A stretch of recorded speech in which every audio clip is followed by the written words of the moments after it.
Alright, update number 7 we're at now. I've got the steering finished up on this. Got the front turn bar. I added a gusset in between there to strengthen it. Got the rod that goes to the front. Added little bushings to the front to raise it over, and notched the angle iron. So when the steering moves back and forth, it does not hit the angle iron or the tie rod. Up top here,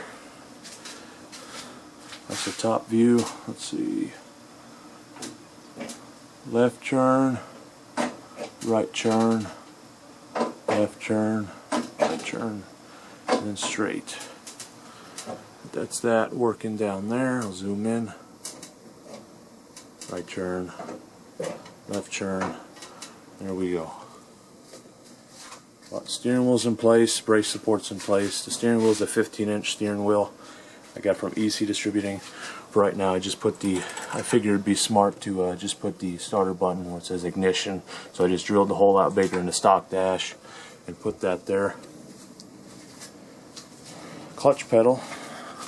Clutch was installed. I got a new spring on it now. So when you let go, pedal comes back. I just got to put the belt on it. The chain system, I've got the tensioner and all that in place. See if I get in here and show you. There's the chain and the idler off the transmission. This is adjustable, so it'll go back and forth to adjust chain tension. For the brake system, I've got this billet pedal from BMI Carts. I got to mount my master and rear caliper, and then the brake will be done. So really all I'm missing on this is brakes, the motor and just light throttle and stuff like that. Gas tank's been mounted up top here. Underneath, I'm going to make a battery mount, put a smaller battery in there so it's convenient and out of the way. In the middle here is just going to be a plate to cover this, the belt area and all that. The seat, I've mounted a Toro riding tractor seat in place. I've still got to tighten the seat down, but what I did with the seat is I took an MTD seat bracket and I just bolted it to the top of the fenders, and I've got a little plate that will cover that. If I can find it where it went, let me see, there it is. I've got a just mock-up plate for a train guard for right now. That goes in there like that, and that'll sit, if it'll work with me now. No, it won't. Okay, I'll have to readjust that, but that's basically what I'm going for there. I'll have to change that plate around, but that's what I'm going for right there. Just a little chain cover to keep clothes and stuff out of there and get wound up inside the chain. Eventually I want to hook up the amp meter on this, so keep it at least original, keep it looking good. I still need to mount a rear bumper on this thing. I have not done that yet. There's the rear sprocket underneath for the transmission, the rear pulley, hubs underneath the back of it. Now what I'm going to do is, I thought, let me try it. Instead of painting the rear fenders, what I'm going to do, and I'm thinking it's a good idea, no one else has done it, I'm going to grind all this down the bare metal. I mean bare metal, because it was yellow like that. I'm going to grind it all down to bare metal, and I'm going to clear coat it. Kind of give it like a, because I've always fancied people when they're building shit, it's all raw steel. It just has a good look to it. So I'm thinking of keeping all the rear fenders just raw steel and clear coating over it so it doesn't rust. But then the hood will be probably the blue, and then the chassis I'm going to go with an Eastwood flat chassis black, just because it's convenient. But there's a couple things going on I still got left to do. The steering's done. It's just not, there's the bottom support down there, 5/8 flange bearing. You got the steering support up top there. That's actually stock for that dash. There's a couple things I need to do still. I did my exhaust pieces are done.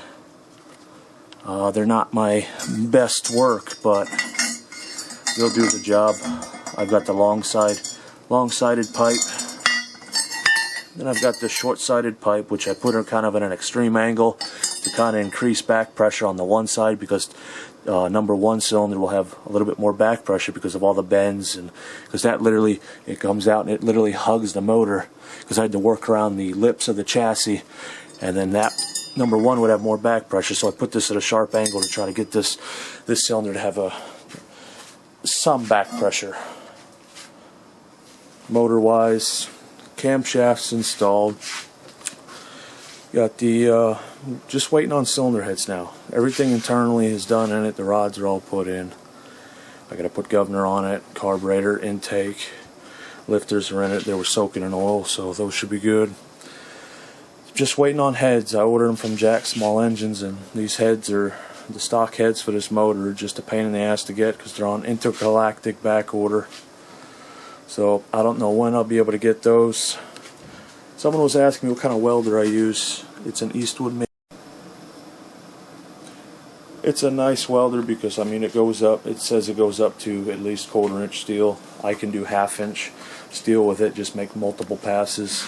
Tank I'm running, it's a Star Gas Mix tank. Regulator from Eastwood. The only problems I've had with this welder so far is I had the regulator go out twice. That was the only problem with it, and they know about that problem, and their customer service is actually pretty good. I told them about my problem, and they sent me one out right away. And this welder, I have an aluminum spool gun that I have with it. That came with the welder, and I used it on the big truck to finish up the fender wells. That actually works pretty good. It's just, I'm not experienced with welding aluminum, so at times it could be a pain in the ass. But that's it, what I have so far. Pipes are done, steering's done, gas tank's mounted, brake pedal is mounted, clutch is done, seats mounted. All I need left is the bumper, little throttle, kill switch, finish up the brake system, and after that, tear it completely down, paint the chassis the chassis black, grind the fenders down to that bare steel look, and then clear coat over those, and then the hood will be the I guess you would say it's a dark blue, just like my FXT. The goal was to make a match, but if I were to make a match, there's too many different things on this mower that it wouldn't look right with it. So that's it for right now on update number 7. Thanks for watching. Kind of been slacking, try to get more videos out there. As far as Patrick and Charlie, I'm coming for you guys, but